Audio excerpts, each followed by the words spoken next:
Warning: the following video may have language that some viewers may find offensive, and others are already offended. Viewer discretion is advised, but not really. No animals were hurt in the making of this 4-hour feature film.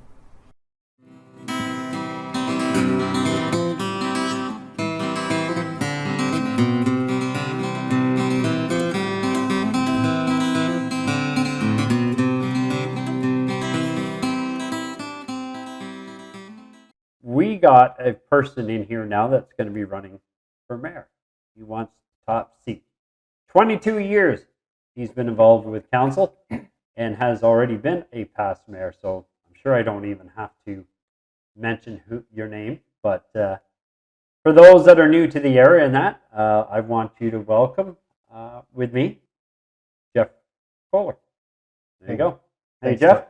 I appreciate you coming in, man. Yeah, thanks, Tony. It's a pleasure to be here and enjoy watching the show. So it's great to be on it. I know I've been on before, but in a different capacity. So yeah, that's right. Yeah, we talked about mortgages and stuff when you were on last time. So this is cool to have you in now for doing this. So I'm going to start off, Jeff, with our list of questions. So why are you going to run for mayor? Well, for mayor, people have been telling me that they're looking for effective leadership and capacity. So I believe that I can bring that to the role. I look at my experience and capable, local, and proven leadership over the time. And I had planned on running in the upcoming election right from the start. Was mostly planning on running for council because Joe had indicated that he was going to run, but for whatever reasons, personal reasons, he's choosing not to run. And at the end of the day, we want to make sure that we continue to build on the momentum that we've created here in St. Thomas. So listening to the people and being able to provide effective leadership and capacity, I think with the support of the members of council, decided to put my name forward for mayor. I was wondering who would come forward to do this. Like when we heard Joe was going to finish this term and that was it. Because I thought, man, with everything we got going on, that's some big shoes to fill in there now. And even though we know Joe has big feet, but still, there's a lot of stuff going on. And that's going to be quite an undertaking. From when you did it last time to now, I mean, we've had a lot of changes and cities grown. But you've been there all that way. So it's nice in that part that you can see and you've been already planning the future. So it's open for you, right? What part of this job, though, it kind of concerns you the most? So as a mayor, everything that's going on right now, is there any concerns? Or are you really looking forward to getting in there? I'm looking forward to getting in there and working with the team. I'm confident that most of the members of the council will be returned, and that's what encouraged me to run, because that's going to be a little bit different than what I was faced with last time as the head of council.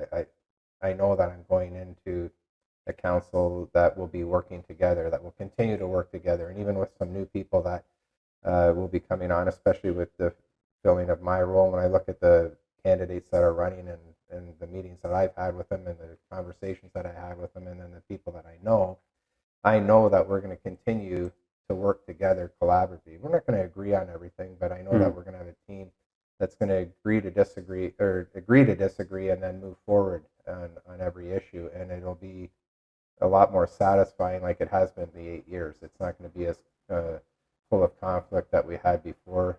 When I was mayor before, we still had one of the fastest growing communities in southwestern Ontario at that time, but we're now entering phenomenal growth, right? Like we're going to enter a growth that we haven't seen in 50 years, right? So and the next, as we continue to grow, like we're bucking the provincial and federal trends for Canada and other areas. We're growing and continue to grow. Got lots of interest from people that continue to come in because they see the work that we've done. Joe's done a great job, and we want to make sure as a council that we continue that momentum and make sure that St. Thomas is a beacon for industrial and residential growth in Ontario. So what do you see? What's your clear vision for St. Thomas, say, just over the next 5 years?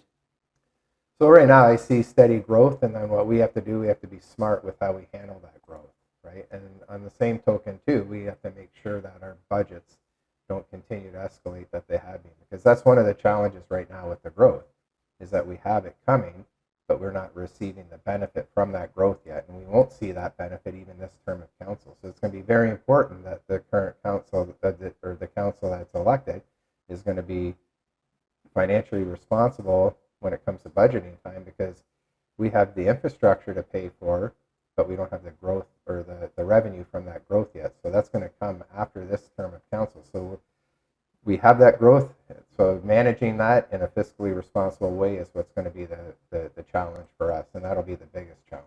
So is that going to be, so as we are progressing infrastructure and everything, and we got to build, so we got to invest into that. We've already been diving into the reserve funds. They're getting very depleted.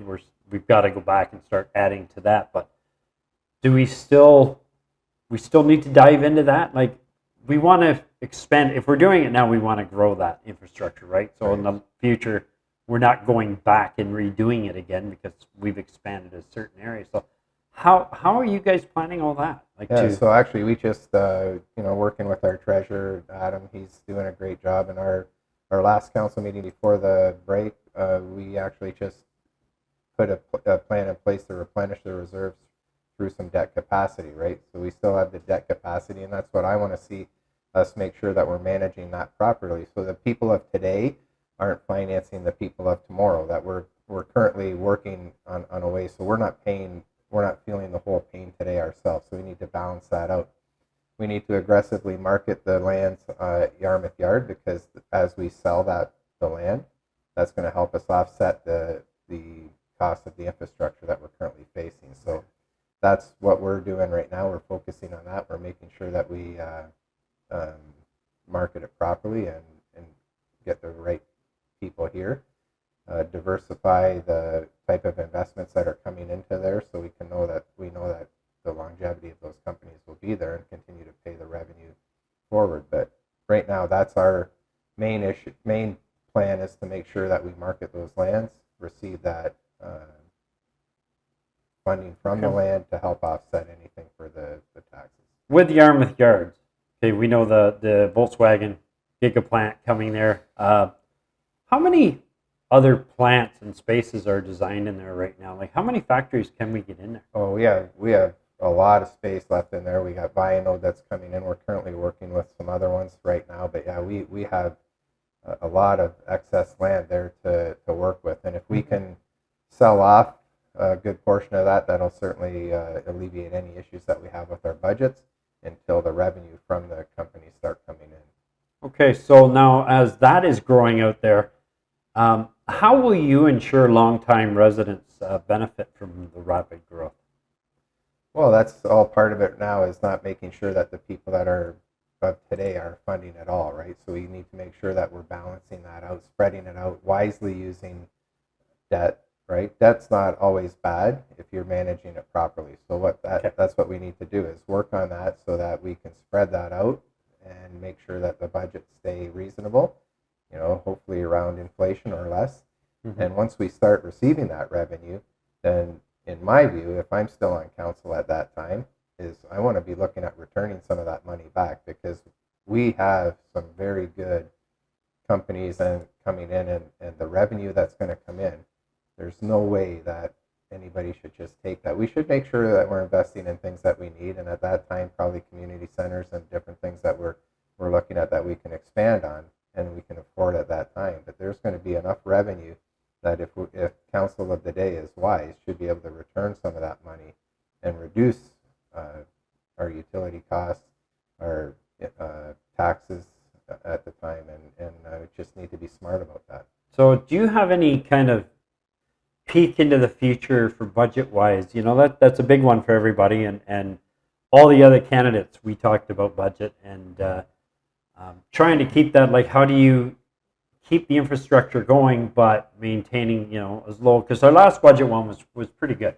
That was a pretty hefty one. Yeah, so we had some surprises there. We had some grants that we had budgeted into the police services budget that didn't come to fruition. So we were a little more conservative this time when we were budgeting that way, and we left some out that we actually ended up getting. Right now, some of the infrastructure projects that we have going have come in under budget, so we're using that money to replenish the working capital that way too. But again, what we need to do to help with any shortfalls is aggressively market the lands at Yarmouth Yard, because every acre that we sell there, we'll be able to put towards that to help offset any huge increases that we might face until we start receiving the revenue from Vianode and from PowerCo, Volkswagen coming in. But again, doing that, working through a long-term plan and making sure that we're softening that out with the use of reserves, DC charges, development charges, and also the smart use of debt. Okay. So under your leadership then, how do you think St. Thomas should be known regionally? What should we be known as? Well, I think right now we're known for one of the fastest growing communities in the region. We're helping all the other communities right now by doing that and working together with the other communities, and hopefully we can continue to work with our surrounding communities. Like for one, Central Elgin, I've been working for quite a while that I've been on council to try to come up with a regional joint venture with the airport, have a industrial park where we both benefit from. We have lots of industrial land right now in St. Thomas, but as you want to utilize some other lands that are doing that. And if we work together on that with the airport and Central Elgin and do a joint industrial park, that just increases the amount of land that we have to work with. And they'd also share in an industrial base at the time too, but it would help strengthen the airport, which is an economic driver for us. But I think, when you look at that we're a community that continues to say yes, a community that continues to make things happen. And I would like to see St. Thomas be the best place to live, work, and raise a family. And we're going to have a lot of CEOs and all kinds of stuff coming in from these, especially Yarmouth Yards, all these big plants and stuff. So it'd be a benefit for them to come here and not go to London and have to land there or whatever too. So absolutely. I understand that. And the airport's kind of, when I think of it, we go back a long time ago to a councillor that passed away now, but Terry Shackleton, when he was here, and that was a big one for him. Mm-hmm. He was on the airport, I think, when they built the new hangar and everything up there. I think he was all on that, or the building, the offices and stuff there. That was nice. Well, that's the thing. It's an investment that pays dividends, and if you look what's happening out there, just the amount of jobs that have been created out there, the amount of revenue that we're getting in from the industry that is currently out there. Mm-hmm. And that's where I'd like to see. That's where I'd like to see us, do something with Central Elgin and have a great industrial park there that we both can market together and we can both share in for a long time, right? So I think it's a good opportunity for that. We approached that with the previous council, and we didn't have too much buy-in, but hopefully the next council we'll have a conversation with again early on, and then they'll see the benefits of being able to share in some industrial growth. Central Elgin is right now limited to industrial land, where that would help them realize some industrial tax revenue as well. So that'll be one thing early on in the agenda that will benefit both St. Thomas and Central Elgin, and then help foster that relationship and have us working together and being able to market the region. That'll only help everybody that much more. Okay. So we mentioned Central Elgin. So Elmer, Central Elgin, and us. That I definitely like to see we work really close together, because I think all the communities can really benefit. And we've been talking about that. Joe was always a proponent of the bus, like to get from port to London to, we've talked about the trains, but dealing with CN, that's a whole other, that truck line. But so, we have, the transit study that's going on right now, and the regional transit in there is a big part of that. We've been talking to Minister Flack and Minister Sakaria about that as well, and pushing that forward. So the more connections that we have, and the easier it is for people to get in and out of the city, just makes it that much better, and especially for future employers to see that employees can come in from other areas fairly easily, and that'll help us attract again, right? Because that's one of the things that is helping St. Thomas attract good businesses, is because we have a skilled workforce in the surrounding area that they know they can be able to get employees and come in, and that's why they continue to look in our area. Now, maybe I'm wrong or not, but I think another major thing, a benefit for us too, that helps is when you have leadership and council all together and strong. That really helps too. When you're not all separated and bickering and trying to figure out where things are, when you're all organized and steady, I think that shows, and we've been lucky that way. We've had a really good council. And that's, like just on the Highway 3 announcement, talking with Minister Fidelis, Mr. Securia, and Minister Flack, and that's what they like about St. Thomas, is that they know that they can come here and they can trust the council, first of all, to keep things confidential, and that will work well. And at the end of the day, if there's any snags in the road, that will make sure that we work through it. But that's the thing. Like, we don't agree on everything, but when we disagree on it, we move forward and we make it happen. And at the end of the day, if you're even the people that are on the losing vote, still make sure that they work towards the end goal, because they know that's what's best for St. Thomas. They don't sit there and wait for the next opportunity to try to overturn that decision. And that's what encourages me for moving forward with the next council, because I see the people that are currently running in the election, especially the current members of council that are running, that we're going to continue to have that teamwork atmosphere and be able to move things forward. And it's not just the council. One of the good things that our council has done is we've surrounded ourselves with a great management team as well, and the working relationship between that has kept things moving. And people that come into the city that are looking here to locate their company, they see that working relationship, and they know that they're going to have that stability and be able to go to City Hall and get answers, and then know that the answers they get will be followed through on. So describe to me then what your leadership style looks like. Well, I've had people describe me, and sometimes my bosses describe me as firm but fair, and also a consensus building, right? So I like to work through consensus building and go from there. But at the end of the day, when it comes to it, I will make a decision and move forward. But I want to make sure before that we've done that everybody's had their input. We talk over it and come to a consensus and move forward from there. One question that was it was brought to me a couple times. I actually didn't have it on my list, but it just reminded me now. So nobody can predict the future. Joe always came out, our current mayor, regarding the strong mayor powers. He never wanted to use that because he figured it should be council that all design on what we're doing, right? Do you fall in that same line? Do you like the idea of strong mayor powers, or would you still have that same theory that no, we need to decide this?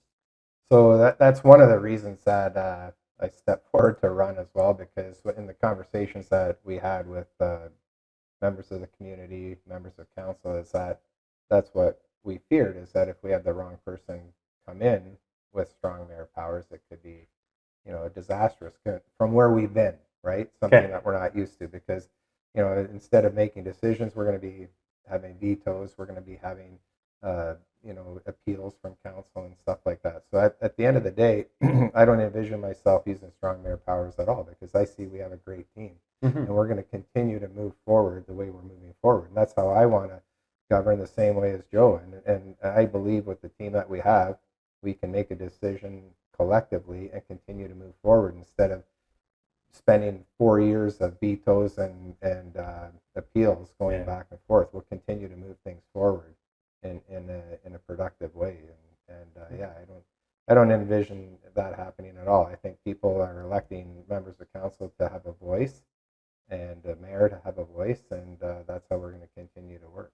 So tell the people then, Jeff, between handle conflict and division at a council table. All right. So how would Jeff Kohler handle that kind of situation? So just like I have in the past, and even in my private life, is through conversation, right? And we need to do that. We have a code of conduct that we actually have to abide by at the end of the day, and people can do that. We've in this term, even last term of council, we've never had to look at that, and I don't see that happening again. And I just look at the people that are sitting around the table and the people that are running in the election right now currently. Anybody that's going to fill the spot or come on to council, I think that they'll see how we've operated in the past. They'll see how important it is, and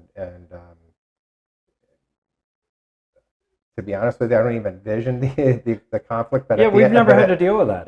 But at the end of the day, it's going to be dealt with through conversation and come down to a consensus and how we move forward from there, and just continue to build on that. Yeah, we've had a great council.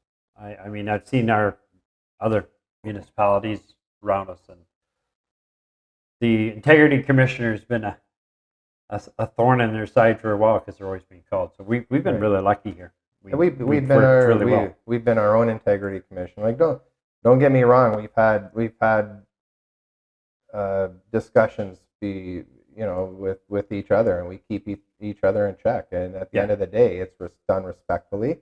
And we realized that we needed those checks and balances. And from mayor to council, we've been able to work that out. And the biggest thing is that we're not doing anything to try to make anybody look bad. We have a council that doesn't try to hold. We hold each other accountable and staff accountable, but we're not going to do anything to intentionally make people look bad, right? So, and that's where you come out and you work, and that's how you should work anywhere, not just on council, but in your everyday life. You should be able to respect people and give people a heads up.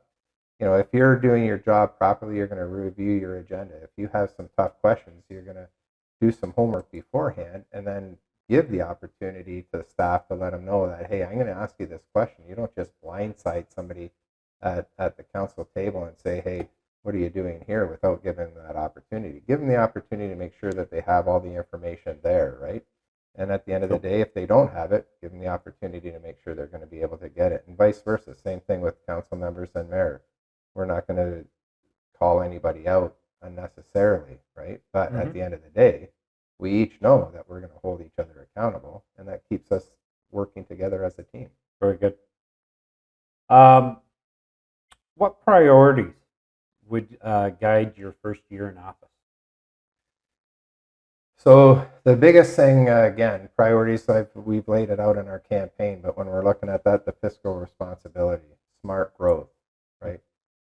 Continue to build houses, diverse houses that people can actually afford, people can be accessible, and continue to work and make a community that's happening. But yeah, we need to make sure that we continue to work on the priorities that we're working on, the housing, make sure that we're fiscally responsible, smart growth, continue to market the land of Yarmouth Yards, and make sure that everybody benefits from everything that's going on. One of the candidates that in a previous episode here, we talked about the growth, the rapid side of it, but how lots are getting smaller, so there's more people needing more green space. So we got parks and stuff, so people can, the reference that he made was, too many ants in the anthill and they'll start attacking themselves. So as our lots are getting smaller, why are we going smaller? Is it because we're running out of land itself in the city? Well, and it's so we're trying to compact everybody. It's affordability as well, right? So when you look at it, and you have to, that's the diverse housing that we have to look at. Because if we're going to continue with the sprawl and big, where's your affordability going to come from, right? So you have to look, and you have to have that diversification where you can build that in. So we have still probably the largest lots around in southwestern Ontario. You go to some other places, and there's no green space on some of it, but you also need to have those options so people can still afford housing, right? And have that right to housing. So it's a smart growth, and especially with green space. I think you said you just met with Councillor Wilkie, and that's something that he's really big on. And that's what I think is great about our council, is that we have people that make sure that certain areas are always looked at, and that we're not overlooking them, and when it comes to that planning. And every one of our subdivisions, when it's looked at, is incorporated with green space. We even put in into the plan for commercial space in there. Sometimes we have it there, and then unfortunately the private sector doesn't come in and develop that, and then it ends up being put into a different use. But it's always in the initial plan that that's going to be there, but it still requires somebody that can put a business case together and actually operate a convenience store in the area. I've always wanted to know this. Somebody comes in and they purchase a parcel of land. Say their plans are two high-rise buildings, 2, 3, whatever.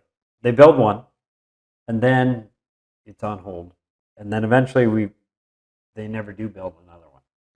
When the plan is originally approved and the permits and everything are all done under that original plan, is there ever any feedback from council to that developer to say, hey, what's going on? You told us that this was going to happen and you haven't done it.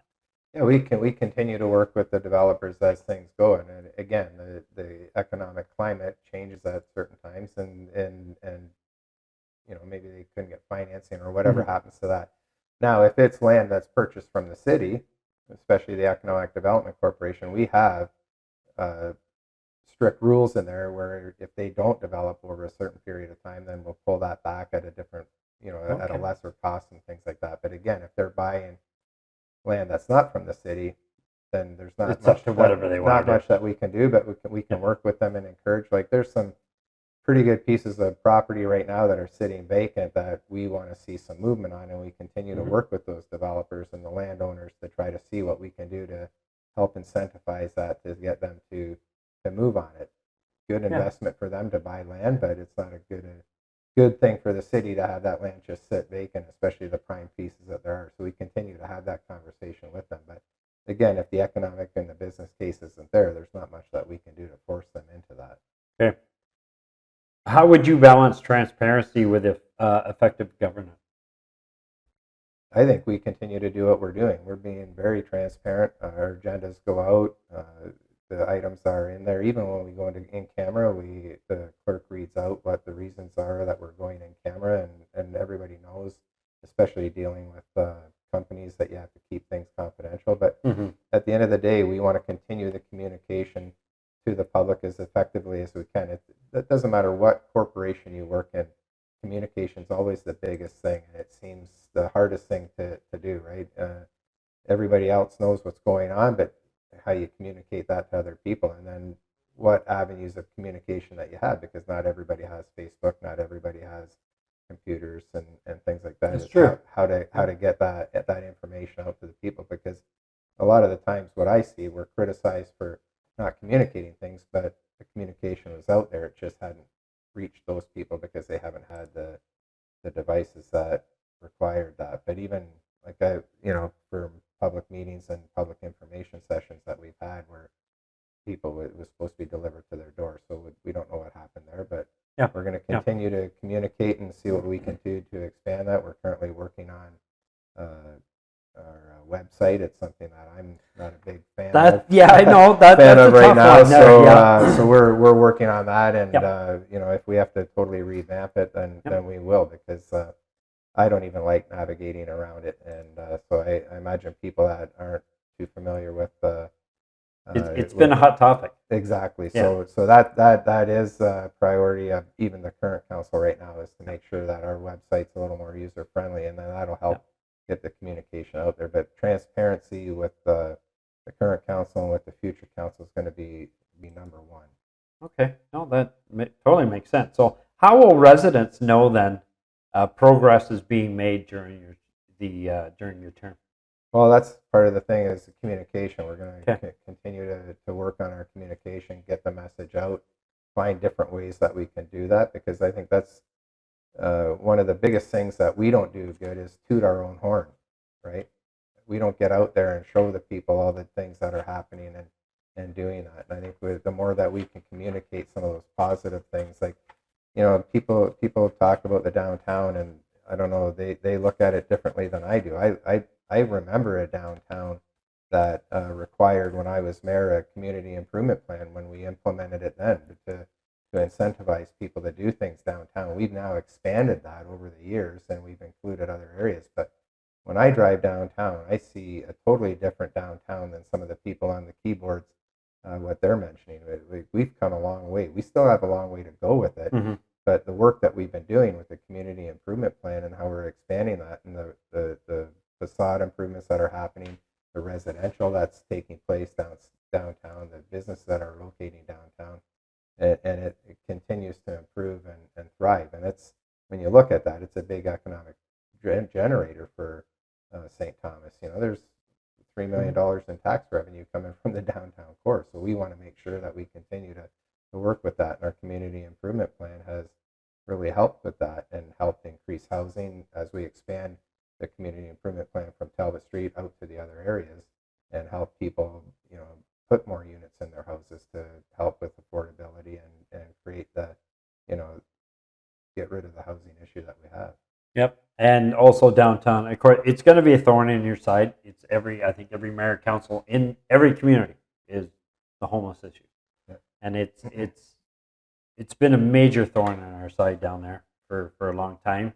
We've made many steps forward on that, but are you still getting people coming to you like this is a hot topic for them? Absolutely, but the biggest thing that we have coming, we have other communities coming to us and saying, how are you solving your problem? And that's the communication that we need to get out there, because people will see that homeless person that's on the street that we are helping, and we have many programs that we're helping people. But at the end of the day, St. Thomas has communities all over the place. We had staff in Calgary talking about the things that we're doing. We're doing way better than any other community, and that's because we're working with partners like Enwell.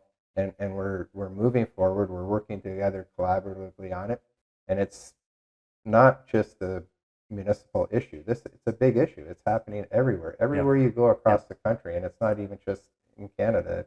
It's happening, but we are working on it. We're addressing it, and we're making sure we're taking it serious. And we continue to, and our council's continuing to do it, and we're making a difference. And unfortunately, people continue to get hooked on these drugs, and they're doing that, so we're working with that, the prevention of it, and that's one of our biggest priorities with the homelessness, is to prevent it in the first place. Right. So we continue to do that, but at the end of the day, when people criticize us for it, they need to look at the other hand of it, because we are doing such a great job on it that other communities are coming in and saying, how are you doing this? And we're nowhere near the end of it, but we're getting there, and our goal is to make sure that there is no homelessness in St. Thomas. What would you want your legacy to be as mayor? That's always a question when people do it. And I don't look at doing this as a legacy. At the end of the day, I want people to remember Jeff Kohler for being Jeff Kohler, right? Okay. Somebody that you could come up to and talk to and be honest with. And at the end of the day, that's I'm not looking to build great big things just so my name can be stamped on it or anything like that. I'm here for St. Thomas. I'm a lifelong resident of St. Thomas. My family lives here. They love the city. One of the reasons why they're okay with sharing their time with St. Thomas and myself. Yeah. But at the end of the day, I'm not looking for a legacy. I just want people to be able to look at St. Thomas and say, hey, that's a great place to live, work, and raise a family. And if at the end of the day, some people will turn and look and say, Jeff Kohler and his work help with that, that's great. But that's something that I'm not looking for. I think I said that with one of our other candidates here on the taping. Is the goal is to grow up, have a family, and have your kids stay here, and have their life, not have to move somewhere else.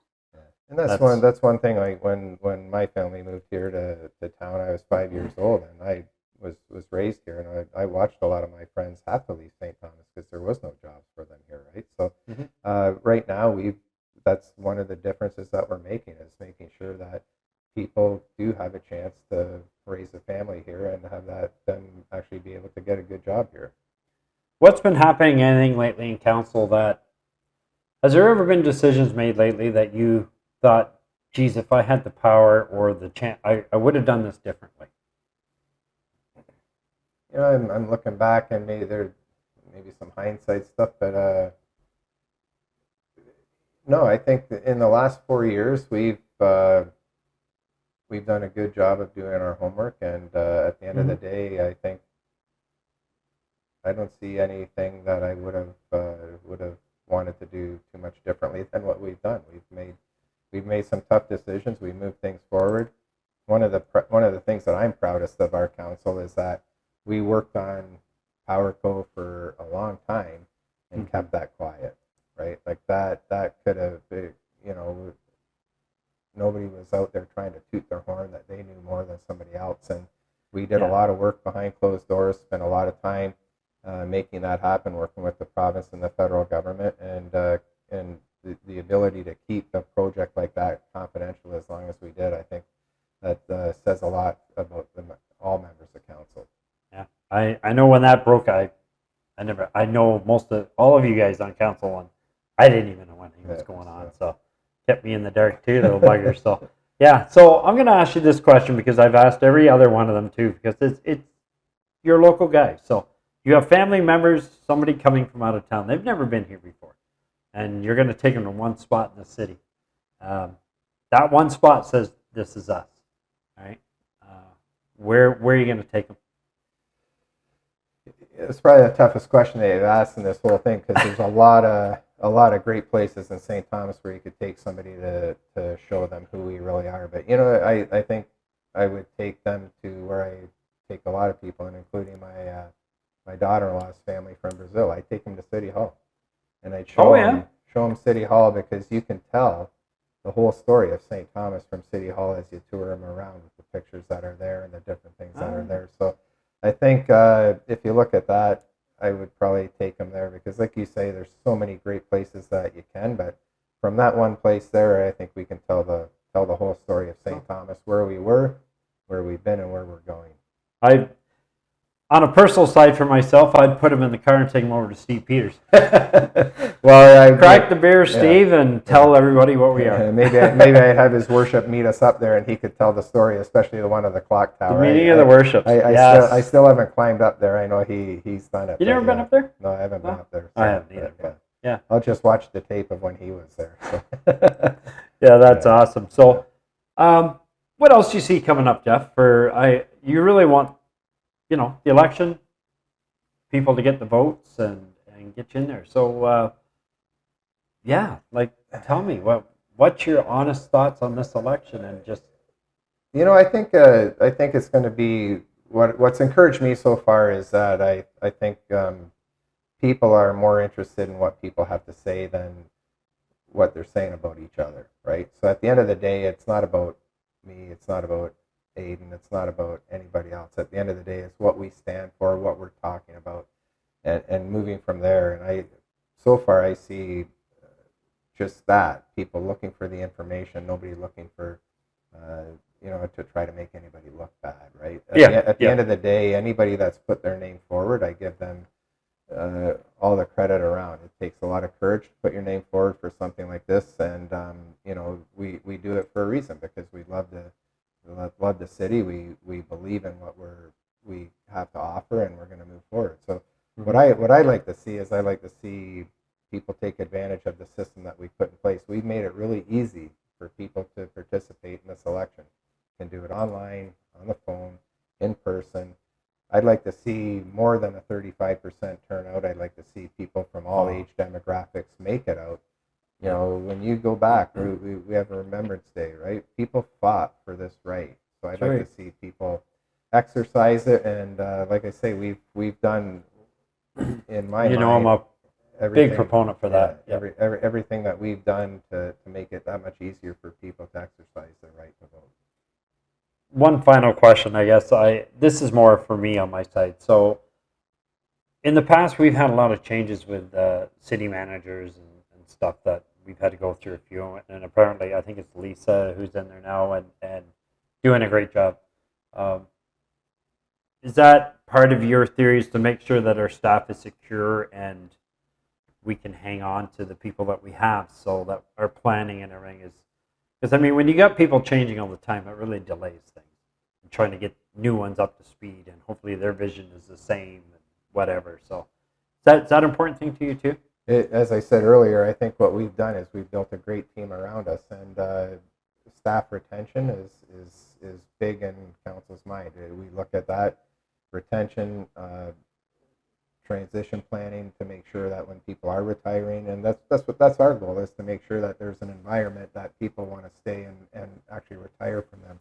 Yeah. We don't want them to have a better opportunity somewhere else. We can't stop somebody from going to some place, or it's going back home and a bigger, better opportunity than what they currently have. But anybody that has left for a bigger and better opportunity, they did it.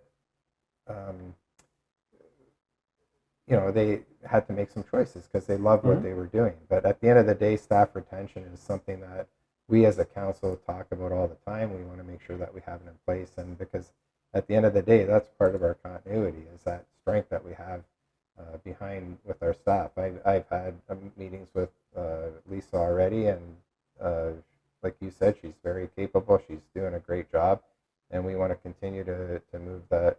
That's all part of our progress. And I think one of our biggest strengths as a council is that we have been able to build that team around us and have a good, open working relationship.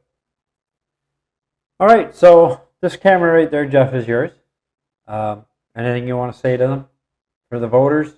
You can look right in there. And well, I'd like to hope everybody gives me the opportunity to work with this council in the next 4 years. I promise to make sure that I bring capable, local, proven leadership, and I hope that everybody gets out and exercises their right to vote.